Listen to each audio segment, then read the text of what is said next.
pour mes enfants et petits-enfants, afin qu'ils comprennent que cette chaîne de montagnes est une terre de courage, là où les hommes et les animaux se battent pour survivre avec la même férocité ancestrale. C'est l'histoire de la façon dont j'ai appris que même le roi des prédateurs peut être vaincu quand on a une famille mais qui se bat à vos côtés. 51 années à travailler avec le bétail.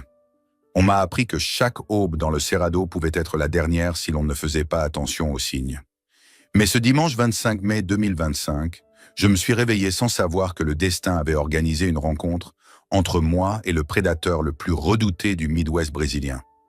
Le soleil était à peine levé quand je suis monté sur Lightning, mon cheval Bay de 15 ans, qui connaît tous les sentiers de la ferme de São José comme s'ils étaient les veines de son propre corps. 5 chiens m'accompagnaient, Tonnerre, Balle, Tache, Brave et Courage. Une meute que j'avais élevée depuis leur naissance et qui me suivait partout à travers les 2500 hectares de la propriété. Ce jour-là, la lumière du matin baignait les collines d'une teinte dorée et l'air était frais, chargé des odeurs familières de terre humide et de végétation. C'était censé être une inspection de routine. Quelques bœufs avaient disparu dans la zone forestière près du ruisseau Antas et je devais vérifier s'il s'agissait d'un jaguar ou de voleurs. En 5 décennies passées à travailler sur ces terres, j'avais déjà fait face aux deux et je savais que les voleurs étaient souvent plus dangereux. Mais je n'avais jamais pris à la légère les signes du Cerrado. Et ce matin-là, sans le savoir, j'allais vivre l'expérience la plus marquante de toute ma vie. Si j'avais su ce qui m'attendait dans cette forêt, je pense maintenant, allongé dans ce lit d'hôpital, le bras gauche et le visage immobilisé par des griffures qui ont failli m'arracher l'œil droit, je serais parti avec bien plus qu'une machette. Mais la vie d'un cow-boy est faite de décisions prises sur le moment. Et à cet instant-là, je n'avais que mon expérience, mon courage et la confiance d'un homme qui n'a jamais reculé devant aucun animal. Ce n'était pas de l'inconscience, c'était une forme d'honneur silencieux qui vous pousse à ne jamais tourner le dos à votre devoir. La zone à inspecter se trouvait à 2 heures, à cheval du siège de la ferme, là où la savane rencontrait la forêt-galerie du ruisseau. Un endroit magnifique, avec des arbres centenaires offrant de l'ombre au bétail pendant les journées torrides de Goiás. Le silence y était particulier, chargé d'une tension sourde. Tonnerre fut le premier à manifester de l'inquiétude. Le plus vieux de la meute, un métis noir tacheté de blanc qui m'avait déjà sauvé de 2 serpents et d'un sanglier, commença à renifler l'air avec une agitation que je ne lui avais pas vue depuis longtemps. Ses oreilles se dressèrent et il laissa échapper un gémissement qui fit se rassembler les autres chiens en formation défensive. Lightning le sentit aussi. Mon cheval, habitué à marcher d'un pas tranquille, s'aventura nerveusement, ses oreilles remuant pour capter chaque son. Je pouvais sentir la tension dans ses muscles à travers la selle. Je le connaissais assez pour savoir qu'il ne s'agissait pas d'une peur ordinaire. Quelque chose rôdait dans l'air et nous nous en approchions. « Calme-toi, vieux », murmurai-je en caressant son encolure. « C'est sûrement un fourmilier ou un tapir. » Mais je me trompais. Une odeur lourde, musquée, mêlée à une senteur douce et écœurante, arriva. Mon cerveau mit quelques secondes à l'identifier. Du sang frais. Beaucoup de sang. Puis je vis les vautours. Des dizaines d'entre eux tournaient au-dessus d'une clairière, à une centaine de mètres. Certains étaient déjà perchés dans les arbres, attendant leur tour. « Voyons ce qui est arrivé à notre bœuf », dis-je à haute voix, plus pour moi que pour mes chiens. Ils savaient déjà que nous avancions vers le danger. Je fis avancer Lightning. Les chiens nous entouraient, créant un périmètre protecteur. L'odeur était de plus en plus forte. Et lorsque nous atteignîmes le bord de la clairière, je vis la scène qui me hante encore dans mes cauchemars. Mon bœuf colonel, un zébu de 800 kg, gisait au centre, le cou brisé, le ventre ouvert. Ce n'étaient pas les vautours qui se nourrissaient, mais elle, la jaguar la plus magnifique et terrifiante que j'ai jamais vue. Accroupie sur la carcasse, elle déchirait la chair avec ses mâchoires puissantes. Les rosettes dorées de son pelage taché de sang, brillant sous le soleil du matin. Elle incarnait la sauvagerie et la majesté, un concentré de muscles, d'instinct et de silence mortel. Nous nous sommes regardés, elle et moi, figés dans un silence chargé de tension. J'étais encore à cheval, la machette à la taille, mes 5 chiens figés autour de moi. Elle, le museau souillé du sang de mon bœuf, les yeux d'ambre fixés sur moi avec une froideur calculatrice.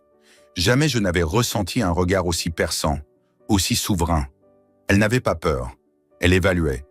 Et moi, je me tenais là, sur mes terres, incapable de détourner les yeux.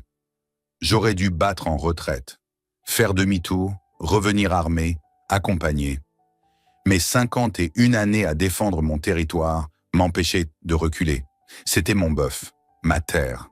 Et aucun animal, si majestueux soit-il, ne m'en chasserait. Alors moi j'ai crié « Dégage, animal !»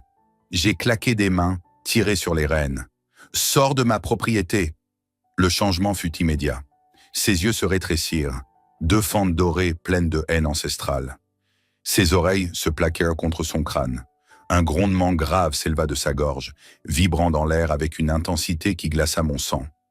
Elle se leva lentement, révélant toute sa puissance.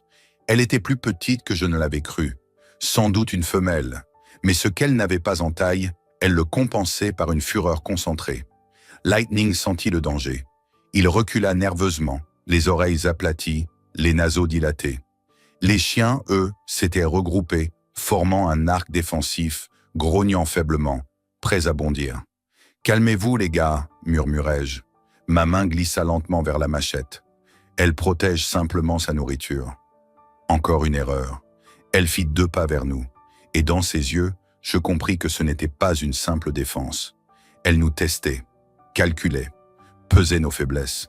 Ce n'était pas seulement un instinct de survie. Il y avait là une intelligence froide, déterminée. « Recule, Lightning !» ordonnai-je d'une voix basse. « Lentement, mon vieux !» Mais mon cheval, saisi par la peur ancestrale de tout herbivore face à un prédateur suprême, se cabra soudainement. Ses pattes avant s'élevèrent, son hennissement strident déchira le silence de la forêt. Et ce fut ce mouvement, brutal, qui déclencha l'enfer. La jaguar bondit, une masse fauve, rapide comme l'éclair, fend dans l'air, griffes tendues, crocs brillants. Je n'oublierai jamais ce moment suspendu, figé dans ma mémoire comme une lame prête à tomber. Lightning tenta de se cabrer à nouveau, de se mettre hors de portée, mais elle avait calculé sa trajectoire avec une précision implacable. Ses griffes s'enfoncèrent dans le flanc droit de mon cheval. Son poids, proche de 100 kilos, nous projeta violemment au sol. La chute fut brutale. Lightning tomba sur le flanc gauche, m'écrasant partiellement sous lui. J'entendis mon avant-bras gauche craquer contre un rocher. Une douleur vive, brûlante, irradia tout mon corps. Mais je n'avais pas le luxe de la souffrance. La jaguar me fixait. Elle s'approchait, pas à pas, ses mouvements fluides, redoutables. J'étais sa proie. Je le savais. Elle aussi. Chaque seconde rallongeait le supplice. J'essayais de me dégager du poids de Lightning, de reprendre mon souffle. Et dans un sursaut de volonté, j'empoignai la machette. Elle bondit à nouveau, visait la gorge. Le coup fatal. Mais je me roulai sur le côté à l'instant exact. Ses griffes lacérèrent mon visage, arrachant des lambeaux de chair. Ma joue brûlait comme en feu. Je frappais au hasard de toutes mes forces. La lame frappa son épaule, glissa sur ses muscles tendus. Elle hurla de douleur, recula, puis revint. Cette fois, elle visa mon bras gauche. Ses crocs se refermèrent sur mon avant-bras déjà brisé. La douleur fut insupportable. Ses dents traversèrent la chair, grattèrent l'os. Un cri inhumain jaillit de ma gorge. Mais ce fut aussi l'instant où tout bascula. Tonnerre bondit. Mon vieux chien fidèle, celui qui m'avait accompagné durant 8 longues années, fonça sur la jaguar avec un aboiement féroce. Il se jeta sur sa cuisse arrière, la forçant à lâcher prise. Puis vinrent les autres. Balles, Tache, Brave et Courage. Tous attaquèrent à la fois. Une meute unie, une famine en guerre. Ils mordaient, aboyaient, esquivaient, avec une coordination instinctive que je n'avais jamais vue. Balle attrapa la queue de la jaguar, refusant de lâcher prise. Tache et Brave travaillaient en tandem, l'un distrayant, l'autre mordant. Courage, le plus jeune, aboyait sans relâche, désorientant la prédatrice. 5 chiens contre une jaguar, et il tenait en abond. Pendant ce tumulte, Lightning, mon compagnon de toujours, se releva. Boitillant, ensanglanté, mais debout. Et avec une détermination qui me fit monter les larmes aux yeux, il se plaça derrière la jaguar. Puis, dans un élan de rage, il frappa. Ses sabots avant s'abattirent contre les côtes de la bête. Le choc fut si violent que j'entendis des os craquer. La jaguar fut projetée à plusieurs mètres, roulant dans les feuilles mortes. J'aurais pu croire que c'était fini, mais je connaissais ce regard. Elle se releva, vacillante, sa gueule en sang, ses yeux toujours brûlants de rage. Et à cet instant, je compris. Si je n'agissais pas, elle reviendrait. Alors je me levai. Chaque mouvement était une agonie, mais je levai la machette. Et je criais. Pas de peur, pas de haine, mais de désespoir. Et parfois, le désespoir est la force la plus puissante qu'un homme puisse invoquer. La jaguar me vit avancer. Son corps saignait, son souffle était irrégulier, mais elle n'avait pas encore cédé. Elle tenta d'esquiver mon mouvement, mais ses gestes étaient ralentis. Je frappai une nouvelle fois, cette fois dans le cou. La lame trancha partiellement les muscles, assez pour briser son équilibre. Elle poussa un dernier rugissement, rauque, douloureux, puis recula, titubante. Et là, dans ses yeux, je vis autre chose. Ce n'était plus seulement de la rage, c'était du calcul. Elle nous regarda tous, moi couvert de sang et vacillant, les chiens encerclant son flanc, Lightning dressé derrière elle, encore prêt à frapper. Pour la première fois depuis le début de cette bataille, elle réalisa que la victoire n'était plus possible. Alors elle fit ce qu'aucun de nous n'attendait. Elle abandonna. Lentement, comme si chaque pas pesait une tonne, elle recula. Elle nous observa encore quelques secondes, imprimant dans sa mémoire nos visages, notre odeur, nos regards. Puis, silencieuse, elle disparut dans les bois, fondue dans les ombres comme un fantôme. Le silence qui suivit fut aussi profond qu'un puits. Je restai un instant immobile, figé, incapable de croire que j'étais encore vivant. Puis mes jambes cédèrent et je tombai à genoux. La douleur afflua d'un seul coup, comme si mon corps avait attendu ce moment pour tout me rappeler. Mon bras pendait à un angle impossible, ma joue saignait abondamment, et mon souffle était haché. Les chiens revinrent vers moi, prudents, toujours aux aguets. Tonnerre s'approcha le premier et lécha doucement ma joue. Son regard était inquiet mais fier. Bal avait encore des touffes de poils dorés entre les dents. Tache et Brave tournaient en cercle autour de nous, gardant l'œil ouvert. Courage restait près de Lightning qui boitait, mais tenait bon. Je levai les yeux vers mon cheval. Il s'approcha lentement, posa son museau contre ma poitrine. Je crus y lire de la gratitude, peut-être même un sentiment plus profond, celui d'un lien scellé dans le feu. Je murmurai « Merci, mes amis. Vous m'avez sauvé la vie. » Ma voix était rauque, déchirée par l'émotion et la douleur. Mais je savais que ce n'était pas fini. Il fallait partir. Je perdais trop de sang. Le jaguar pouvait revenir. Ou pire, d'autres pourraient être attirés par l'odeur. Avec l'aide de Lightning, je parvins à me hisser tant bien que mal en selle. Mon bras me faisait hurler à chaque mouvement, mais je serrais les dents. Il le fallait. Les chiens prirent à nouveau position autour de nous, comme une garde d'honneur, silencieuse et vigilante. Le retour jusqu'au siège de la ferme fut le plus long trajet de ma vie. Chaque pas du cheval résonnait comme un coup de marteau sur mon bras fracturé. La douleur était insupportable, mais j'avançais. Je pensais à Rosa, à sa voix, à sa main, à son regard. Je me concentrais sur elle pour ne pas sombrer. Après ce qui me sembla des heures, j'aperçus enfin la maison, noyée dans la lumière du matin. Rosa était dans la cour, étendant du linge. Lorsqu'elle me vit, elle lâcha tout et courut en criant. Son cri fendit l'air comme une lame. Je n'avais plus de force pour parler. Je me laissais simplement glisser au sol, tandis qu'elle accourait, m'entourait de ses bras. 3 jours ont passé depuis ce matin. Je suis à présent dans un hôpital de l'État à Uruaçu. Les médecins disent que j'ai eu de la chance. Mon œil n'a pas été touché. Mon bras, bien que gravement fracturé, pourra être reconstruit avec des plaques et des vis. Il faudra du temps, mais je pourrai le réutiliser. Quant aux cicatrices sur mon visage, elles resteront. On m'a dit que j'étais chanceux, mais ce n'était pas de la chance. C'était de la loyauté. C'était de l'amour. C'était une meute de chiens et un cheval qui ont risqué leur vie pour sauver la mienne. Je croyais les avoir formés, nourris, protégés. Mais ce jour-là, dans cette clairière, j'ai compris que ce sont eux qui m'ont protégé. C'est eux qui m'ont sauvé. Sans eux, je ne serais plus là pour raconter cette histoire. Et chaque fois que je pose les yeux sur Tonnerre, sur Lightning, sur les autres, je sais que quelque chose a changé. Ce ne sont plus seulement des animaux. Ce sont mes compagnons, ma famille, mon armée silencieuse. Ils ont combattu non pas par dressage, mais par instinct. L'instinct de protéger celui qu'ils aiment. Et cela, aucune science ne peut l'expliquer. Quand je quitterai cet hôpital, je retournerai à la ferme. Mais je n'y reviendrai pas tout à fait le même homme. Quelque chose en moi s'est déplacé, comme si cette lutte dans la clairière avait gravé une vérité plus ancienne que les clôtures et les traditions. Nous ne sommes jamais seuls si nous avons bâti une vraie famille autour de nous. Et cette famille peut avoir 4 pattes, une crinière, des crocs ou des sabots. Le vétérinaire est venu examiner mes chiens. Il a confirmé que Tonnerre aurait des séquelles permanentes à la patte arrière. Il ne courra plus comme avant, mais quand je plonge mes yeux dans les siens, je n'y vois ni douleur ni plainte. Je vois de la fierté, celle de celui qui a accompli sa mission. Balles, taches, braves et courage portent eux aussi leurs marques.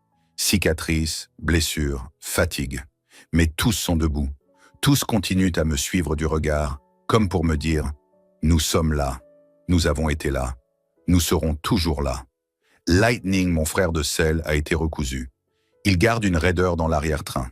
Mais il marche, il respire, il vit.